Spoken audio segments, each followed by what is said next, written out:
ना संघर्ष ना तकलीफें तो क्या मजा है जीने में, तूफान भी थम जाएगा जब लक्ष्य होगा ब्रिज बनाने में। तो नमस्कार दोस्तों, मैं हूं विवेक कुमार और आज मैं लेके आया हूं आपके लिए एक अप्रोच स्लैब का कोर्स, जो कि आप देख रहे हैं यहाँ पे ये अपना अप्रोच स्लैब कास्टिंग जो है चल रहा है। तो मैं आज इसके बारे में आपको डिटेल बताऊंगा, अप्रोच स्लैब को क्यों बनाया जाता है और इसका पर्पस क्या होता है।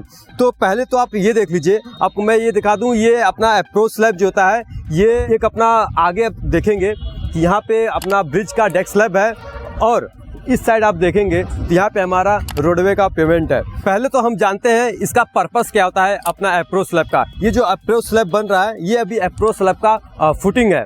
तो इसके ऊपर जो है हमारा स्लैब आएगा, जो कि आधा पोर्शन हमारा डेक स्लैब के ऊपर रहेगा और आधा जो है यहाँ पे अपना रोडवे पे रहेगा।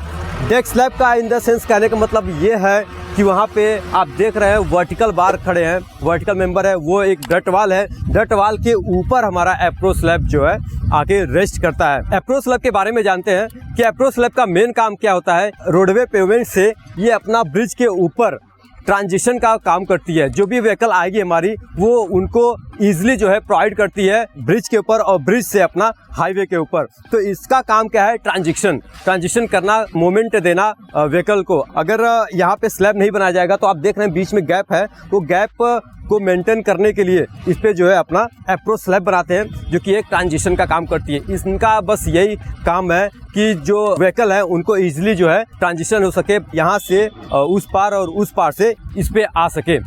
अब इनका बनाने का मेन रीज़न ये होता है कि जो भी हमारा सेटलमेंट, यहाँ पे एक सेटलमेंट होता है, जो सॉइल में प्रॉपर्टीज आती है वो उनका सेटलमेंट से बचाने के लिए हम यहाँ बनाते हैं अप्रोच स्लैब। तो मिट्टी में हमारी एक ग्लोबल सेटलमेंट होता है। वो ग्लोबल सेटलमेंट क्या चीज़ है कि आप देखेंगे इसके नीचे हमारा सॉइल को डंपिंग करके उनको जो है कंटिन्यू कॉम्पैक्ट करते हैं, 200 mm का फिलिंग करते हैं, कॉम्पैक्ट करते हैं, फिर जो है हम इसको ऊपर तक लेके आते हैं। तो क्या होता है कि जब गाड़ी आती है, जब व्हीकल्स आ रही हैं तो एक लोड दे रहा है, प्रेशर दे रहा है, कंप्रेस कर रहा है मिट्टी को, तो उनके अंदर जो एयर है और मॉइस्चर है वो क्या करते हैं, वो निकलते हैं।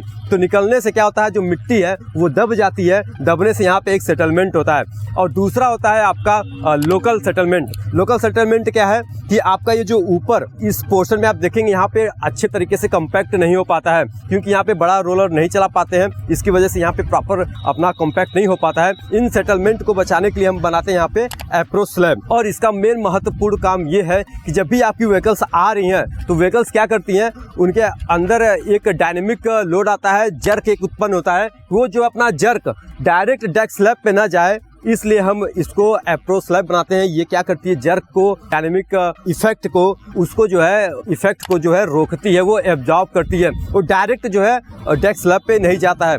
अब आप सोचेंगे कि डेक स्लैब पे ये जो अपना पोर्शन है, जो अप्रोच स्लैब का एक पार्ट जो अपना हाईवे पे होता है और दूसरा जो एंड होता है वो हमारा होता है स्ट्रक्चर के ऊपर। तो स्ट्रक्चर के ऊपर हमको डेक स्लैब पे हम डायरेक्ट इसको स्लैब को रेस्ट नहीं करते हैं, उनके बीच में गैप देते हैं। वो गैप कैसे देते हैं, हमारा पियर कैप है, पियर कैप के ऊपर बनता है हमारा डट वाल। जैसा कि आप देख रहे हैं वहाँ पे वर्टिकल बार है, वो उस वर्टिकल बार में हमारा डट वाल बनता है और उसकी थिकनेस जो होती है वो 200 से लेके 300 के बीच होती है।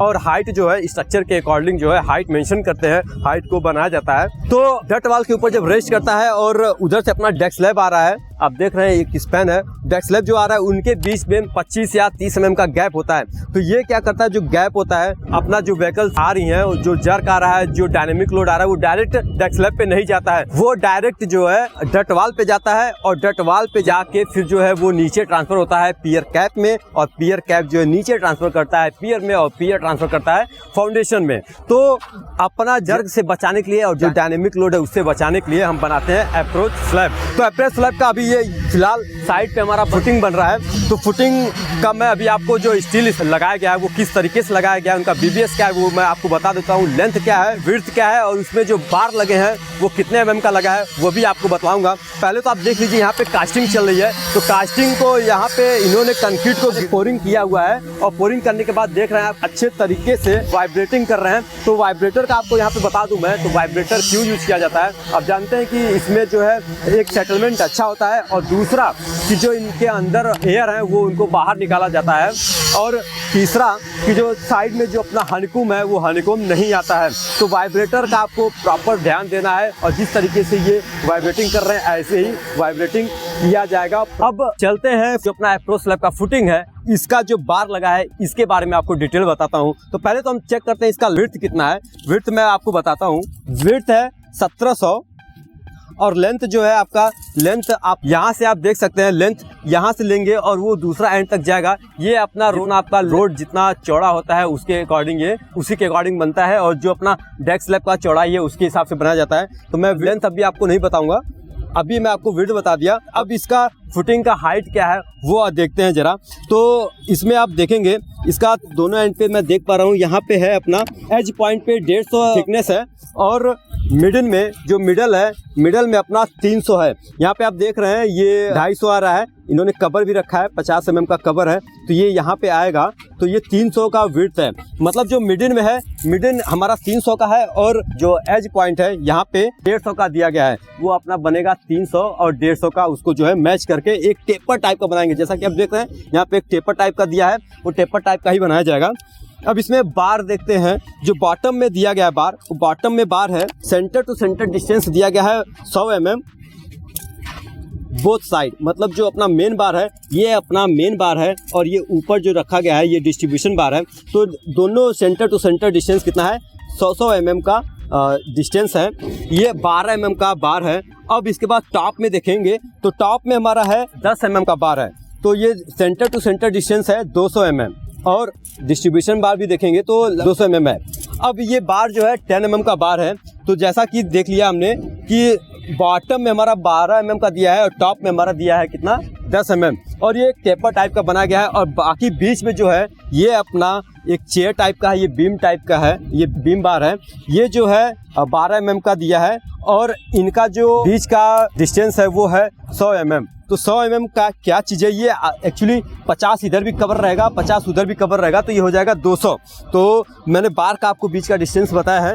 अब इसमें क्या होता है, आधा पोर्शन ये सेंटर पॉइंट है, यहाँ से 3 मीटर 50 ये हाईवे पे जाएगा स्लैब और 3 मीटर 50 अपना डेक स्लैब की ओर जाएगा। तो ये एक सेंटर पॉइंट है, जो भी गाड़ी आ रही है व्हीकल्स जो एक लोड लेके आ रही है, कुछ पोर्शन जो बीच में यहाँ गैप दिया गया है, कुछ पोर्शन यहाँ पे जर्क को, डायनेमिक लोड को यहाँ पे उसके इफेक्ट को ख़त्म किया जाएगा और दूसरा जो है उस पार्ट पे ख़त्म किया जाएगा जो कि आधा डट वाल के सहारे वो नीचे अपना पियर कैप और पियर में और फिर उसके बाद फाउंडेशन में चला जाएगा।